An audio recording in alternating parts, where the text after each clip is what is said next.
Today I'm going to bake my master recipe with another baker's flour. This is going to be fun.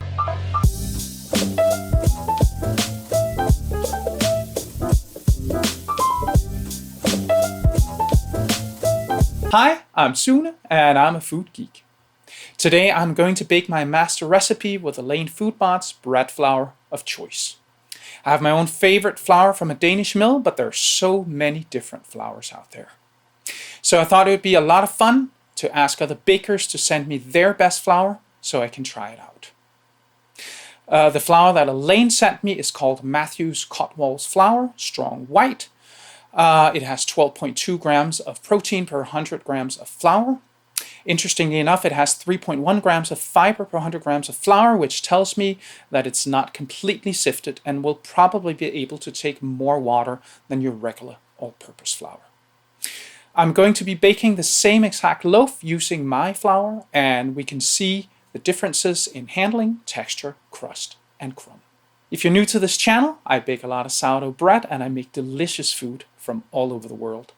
If you want to see more of this content, please join me by subscribing and ringing the bell so you won't miss any future videos. The recipe that I'm using is my master recipe, which I'm linking in the card above. First, I decided I would scale down to 70% since I didn't know how Elaine's flour would perform at higher hydration. As I was mixing the dough with my flour, it just didn't really come together, so I scaled the recipe up to 75% for both breads. My master recipe uses 20% whole grain rye flour, so I used rye flour for both breads. The salt content is 2% and the inoculation is 20%. Let's see what difference flour makes. If you'd like to support the channel, please consider becoming a member at Patreon. You can also buy some merch or use the links in the description for tools and ingredients. Those were the words. This is me baking my master recipe with Elaine Foodbod's flour. First, I mix everything for the bread with my regular flour.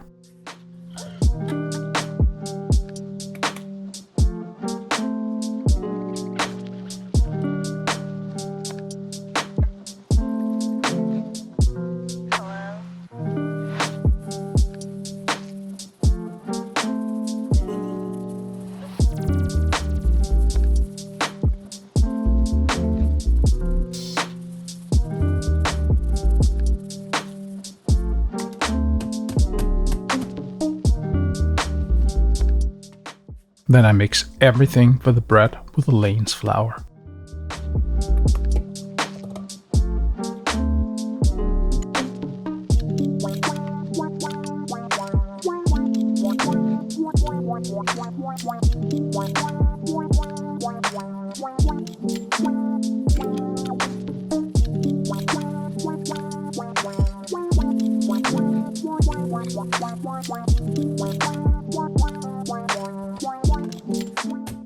Then I leave the doughs to rest for an hour.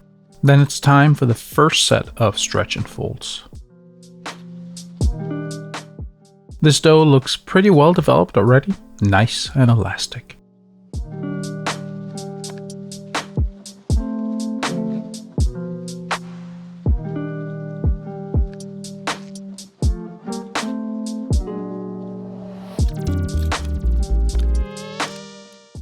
This dough is looking good too.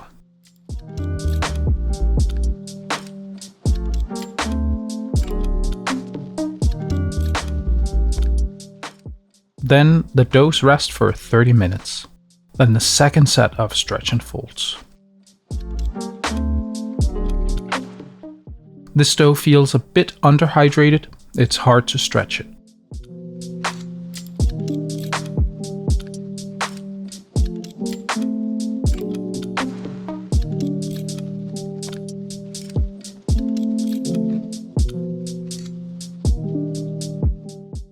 This one looks more elastic, but not by much.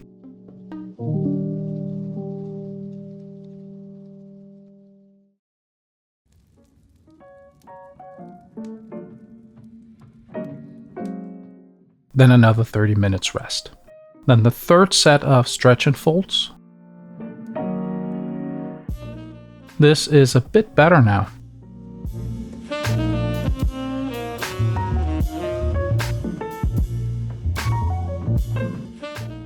Good window pane. It's time for the bulk fermentation.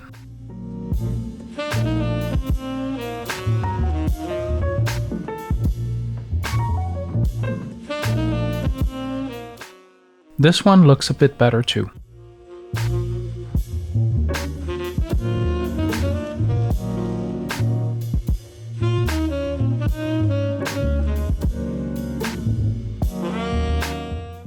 Also a good window pane. So we'll let both doughs rise with 25%. They were both done fermenting after about 3 hours and the proofer set to 30 degrees Celsius, 86 degrees Fahrenheit. So it's time to pre-shape.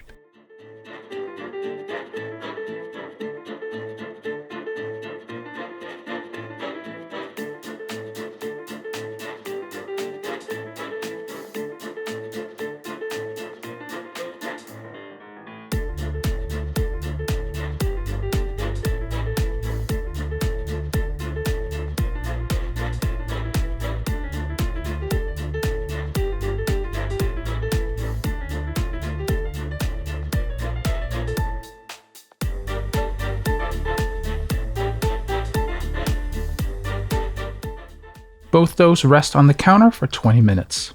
Then it's time for the final shaping.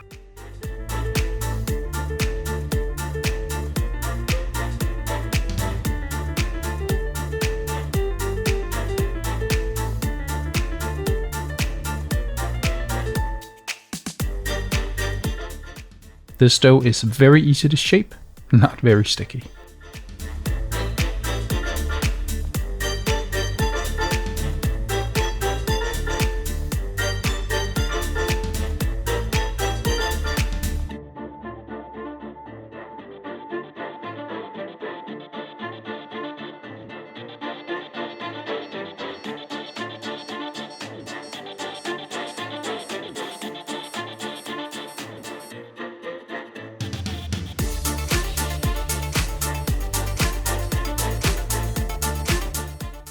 This one is great too, not sticky at all.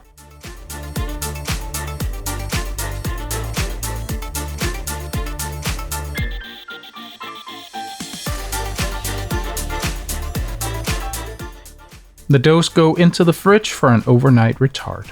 Then the next morning it's time to bake, so I heat my oven to 260 degrees Celsius, 500 degrees Fahrenheit. Then I grab the dough from the fridge. I flip it.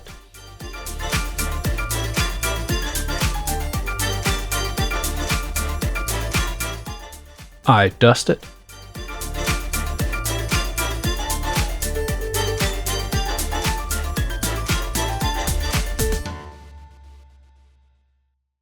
I score it. And then I bake it.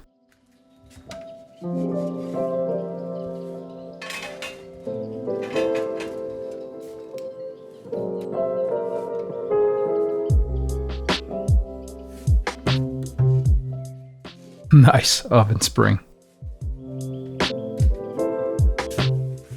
When the bread's done, I take it out. And I let it cool on a wire rack. Then it's time for the Foodbod flour bread. It's looking very nice.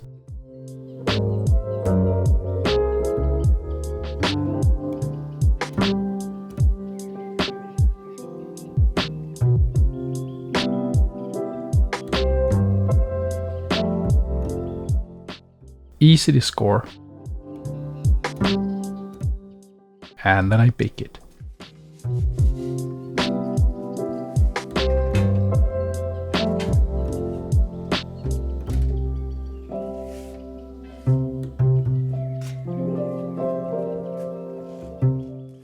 That has some nice spring too. When it's done, I take it out and I let it cool as well. Let's do the crumb reveal.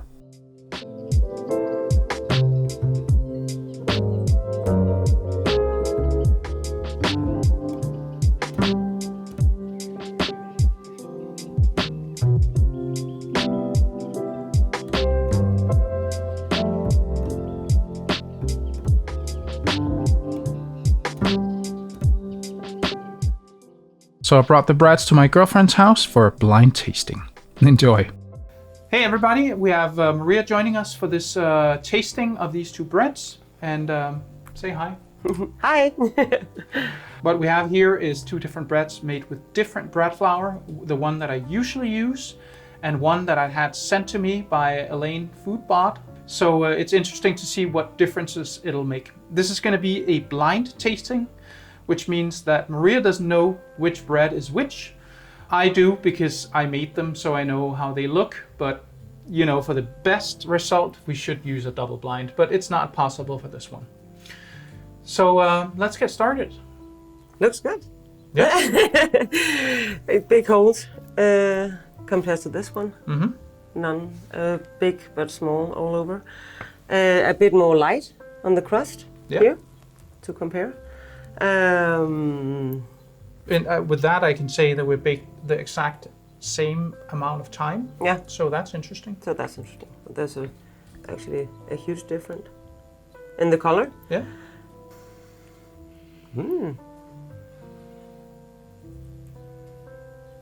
Smells delicious. It does. Yeah. Smells like a lot of bread, you know. What do you think of the sourness? It's there. It's quite a lot. It's easier if you compare. It is. This smells more sour than this one, I think. Not by much, but yeah. Just a little bit. The crust. So what about the texture? This is. I'm getting all mixed up. This is a bit more moist and yeah. Looks good. Yeah, let's have a taste. All right. Tastes good. It's delicious. Tastes good. It's a nice, moist, a bit chewy. Mm. Now that we tasted this not toasted, maybe we should taste the other one. Yes, not because toasted. we already compared a bit. Yeah. Tastes good. It's quite a different taste, actually. This has balance with the salt. Maybe that it's how that flour reacts with salt, or yeah, it must be. It's the same amount of salt you put in each. yes, 2%. Yeah, that's actually interesting and funny, because that means you may have to change the amount of salt based on what flour you use. Yeah. Which is not something that I actually considered a variable. No. This is like every ingredient is more like mixed and a bit more rounded in the taste. Mm-hmm. Because it tastes like there's more salt in this. Yeah. And that's what I needed over here. It's like it wasn't combined, even though it was. Yeah, you know, I the know taste like isn't combined, but it is over here. This is more like sourdough bread. But they're both delicious. That's for sure, yeah. So, the toasted one, Yes. our favorite. So, let's taste it. Ooh. Crisp. That's good. That's delicious. With all those holes, it gets so crispy. This crispy crust. Oh my god. Yeah. That's very nice. So let's try it over here. All right. Yeah. Doesn't smell much. It's the same here. More taste, more salt, more balanced in the taste. Devil really good. crust. They're both delicious. They were baked. One was baked with Kornbymølle #1, and the other one was baked with the flour that I had sent from Elaine. So let me have a guess from you. Which is which? It's gonna be hard. I eat so much of your bread, so I would actually say that this is yours. Yes, It's right. that's correct. Oh my god! See, if I was wrong, you know, I've been eating like tons of your bread, and I've enjoyed every. No. I've enjoyed it every time. But I mean, this tastes like it always does. I'm not sure why the crumb was so unholy, but I think this flour needs more water. It's very absorbent. And I started out with this being a 70% recipe, and while I was mixing this bread, I'm like, oh my god, this needs more water. So I calculated how much more water I would need to take it to 75%. And then I mixed this one to 75%. I think you saw the video with Joshua Weissman's bread, where I used this flour at 86% hydration.